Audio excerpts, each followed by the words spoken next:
Territoire d'info, Public Sénat, Sud Radio.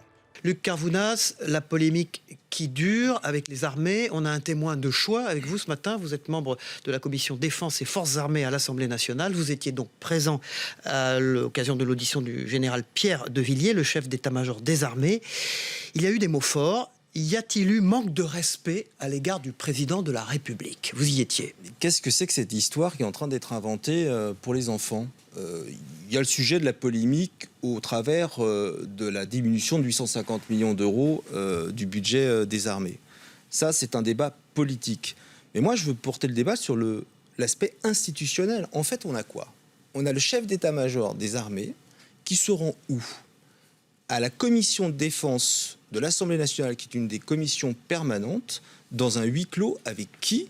Les représentants de la nation. Et dans cet échange, et encore heureux, le Parlement, je le rappelle à ceux qui nous regardent, est censé contrôler l'exécutif. Hein. C'est notre rôle. J'ai bien compris que le président de la République souhaiterait être aujourd'hui seul sur tous les leviers de commandement. Mais en France, il y a une chose qui s'appelle la Ve République, les institutions. Et moi, je suis extrêmement inquiet, je vous le dis. Hein. Sur quoi? Je vais vous le dire. Extrêmement inquiet de la manière dont le président de la République a tapé le chef d'état-major. Devant qui? Devant des militaires qui étaient juste heureux de défiler le lendemain au 14 juillet. Donc déjà, je trouve le contexte totalement inapproprié. Et cela envoie quoi comme message, finalement, pour tous les autres futurs auditionnés à huis clos de la commission défense? Que si le ton de l'échange avec les parlementaires censés contrôler l'exécutif ne convient pas au président de la République, c'est peut-être, on va le savoir dans quelques jours, une sorte de limogeage habillé. Ça, si le général de Villiers devait partir, devait quitter son poste, être démissionné ou démissionner lui-même, ça dirait quoi? Ça symboliserait quoi pour vous?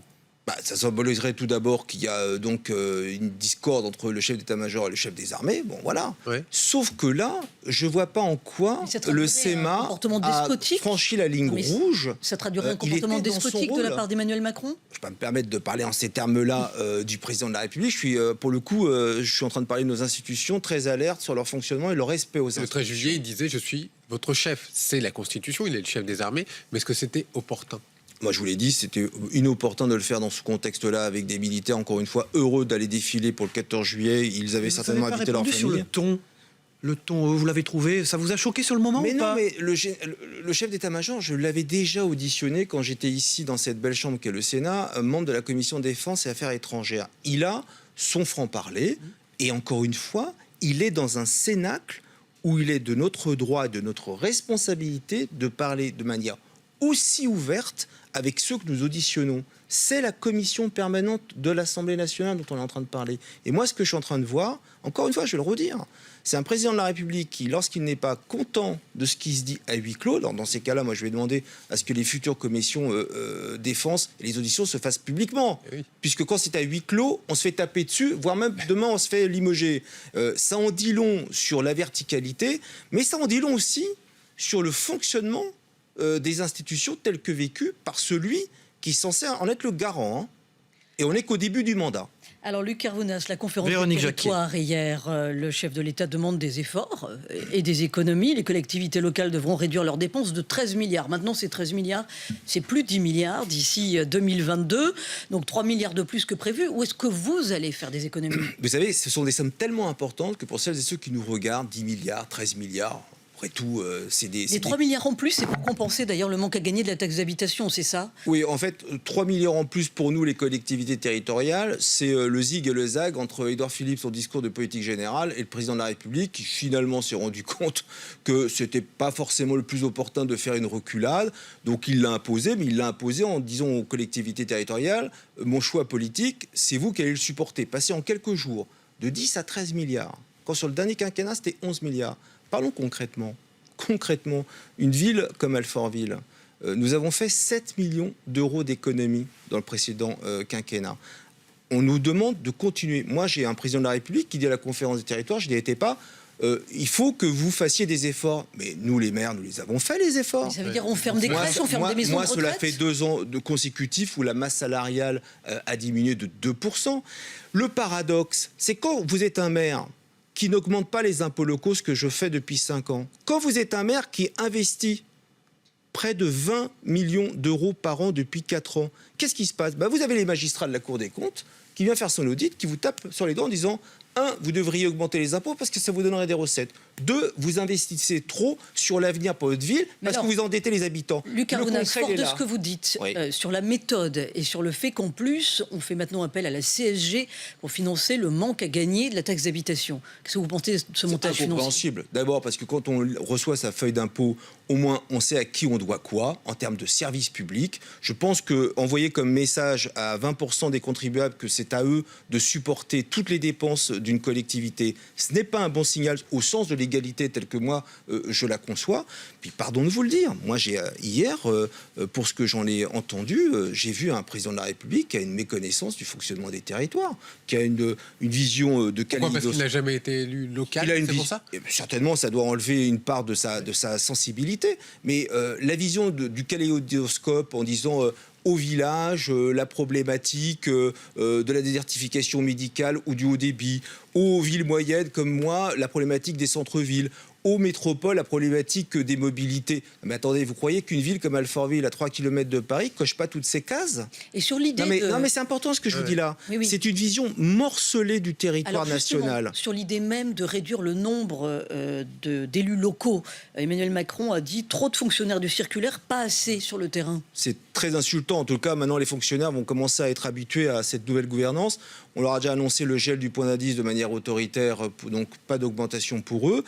Mais c'est qui les fonctionnaires ? Écoutez, quand on a des périodes de canicule comme en ce moment, qui va dans les résidences pour personnes âgées ou chez les plus défavorisés pour taper à la porte ? Les fonctionnaires. Quand on a vécu, comme l'année dernière, des inondations en région parisienne, qui était samedi et dimanche, nuit et jour sur le tarmac ? Les fonctionnaires. Et aujourd'hui, on apprend qu'on a des fonctionnaires de circulaire. Écoutez, moi je suis... Ce gouvernement, ou ce président de la République, comme vous l'avez dit, anti-fonctionnaire, fonctionnaire bashing ? Non, c'est un gouvernement et un président, mais il l'a dit dans la campagne. On ne découvre pas que Emmanuel Macron n'aime pas le paritarisme, n'aime pas les partis politiques tout en créant un, avec la cassette au bout, avec le nombre de députés, n'aime pas les élus locaux. Vous croyez à un moment donné que nos concitoyens ont donné un mandat à ce quinquennat pour transformer à tel point le paysage politique français ? Soit on change de République et on nous le dit, soit on est dans le fonctionnement de la Ve République et on le vit et on le rappelle, mais faire du bashing sur les élus de la République, nous sommes à peu près 500 000 élus locaux, au moins la moitié n'ont aucune indemnité, c'est une forme de sacerdoce pour le collectif. Parce que ça fait bien, parce qu'on est dans une période de telle défiance qu'un président de la République vienne à dire moins de parlementaires, moins d'élus locaux, est-ce que vous croyez que c'est la réponse que l'on attend ? Et puis sur le moins de parlementaires, on pourra peut-être un jour y revenir, nous qui sommes aujourd'hui dans le Parlement du non-cumul, on nous a expliqué qu'on ne pouvait plus être maire d'une ville de 5000 habitants avec un mandat de député, mais le mandat de député de demain, c'est un député pour 250 000 habitants avec moins de moyens demain qu'aujourd'hui. Bien sûr que c'est la technostructure, mais il a recruté des ministres experts. Il aura même donné que 10 collaborateurs de cabinet. Il souhaite que la haute administration fasse politique et fasse société. C'est pas ma vision des choses. Et en tous les cas, il faut des voix fortes d'opposition à l'Assemblée et au Sénat pour dire que cela ne va pas. Moi, j'écoutais Didier Guillaume hier soir. Tout à fait ravi de ce qui est en train de se passer, comme s'il a oublié qu'il avait été un jour patron d'un exécutif. Didier Guillaume, face caméra, dit « La suppression de la taxe d'habitation, c'est super », parce qu'elle sera compensée par la CSG qui est un impôt, juste parce que progressif. En fait, il est en train de nous expliquer tout simplement, je vous donne d'un côté, je reprends l'autre. Vous attaquez votre ancien président de groupe ? Qui se dit ne pas être dans l'opposition, donc moi je sais où je suis. Jean-Luc Mélenchon appelle les syndicats et les gens, dit-il, à descendre contre la casse sociale. Est-ce que vous y serez à la rentrée ? Il n'est pas dans son rôle. Les syndicats, s'ils veulent appeler à manifester, c'est un droit de notre Constitution. Il n'est pas dans son rôle. Après, quand on est un député de la République, ce que l'on doit porter, d'ailleurs il l'a fait, on doit le porter dans l'hémicycle.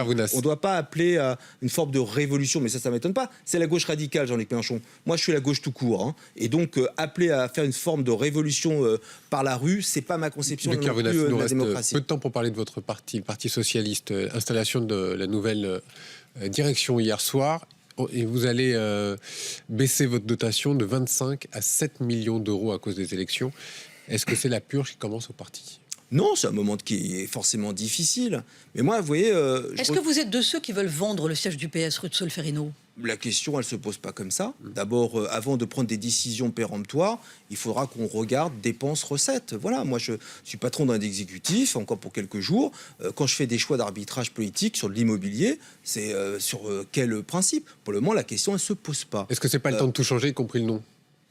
Mais il ne faut pas aller trop vite. Est-ce qu'il est temps de se mettre au boulot ? Oui. Moi, j'ai retroussé mes manches en acceptant d'aller dans cette direction collégiale. Vous savez pourquoi ? C'est peut-être mon côté formation d'historien. Quand Gaston Defferre, il a fait 5%, moins que Benoît Hamon. Vous croyez que les Benoît Hamon et Manuel Valls de l'époque partaient dans d'autres partis politiques ? Ils sont restés dans leur parti, dans leur... Et eux ont quitté le navire, c'est ce que vous êtes en train de dire. Ils ont quitté en tous les cas ce qui les a portés pendant très longtemps, 30 ans, Ouais. et laissant la génération qui est la mienne aux commandes, bon gré mal gré, et ben nous on va faire le job. On va redresser la maison. Bon débarras, c'est ce que vous êtes en train de dire. On va redresser la maison au Parti socialiste parce que moi je crois aux socialistes. Dans un moment où on nous parle que d'insoumis, de marcheurs, de constructifs, c'est une belle idée que celle de dire qu'on est socialiste. C'est nous qui avons fait l'abolition de la peine de mort, les 35 heures, le mariage pour tous, ou même la loi égalité femmes-hommes. Alors, Luc Carvounas, votre avis sur Brigitte Macron. Le président veut pour elle un statut et il est maintenant question qu'elle ait un budget parce qu'elle voudrait s'occuper des personnes handicapées. Qu'en pensez-vous ? Écoutez, sous l'histoire des couples présidentiels, les premières dames ont toujours eu des activités bénévoles. Et des Mais là, l'idée d'un budget qui lui est dévoué. Moi, je suis contre. Voilà, je ne vois pas pourquoi la femme du chef de l'État aurait un budget sur de l'argent public. On est en train de nous dire qu'il faut recruter une centaine d'administrateurs à l'Assemblée pour contrôler tous nos tickets de caisse. Et on va allouer un budget à la femme du chef de l'État. Je ne suis pas d'accord. Luc Carvounas, une question personnelle. Vous avez obtenu la semaine dernière la nationalité grecque de par vos origines. Pourquoi l'avoir demandé à ce moment-là de votre vie ? C'est une question personnelle. Ouais. Et comme je l'ai dit à l'ambassade l'autre jour, ces raisons m'appartiennent. J'étais très heureux. Retour aux origines ? Mais forcément, quand on a 46 ans, on cherche à revenir à ses origines. Mais moi, je suis fier d'être un citoyen français, aujourd'hui citoyen grec, tout simplement un citoyen européen, à un moment où on nous parle de l'Europe de pas forcément la plus belle manière. Vous allez y aller cet été ? J'y vais cet été. Vous voulez tout savoir ? Oui, absolument. C'est Territoire d'Info. Bon.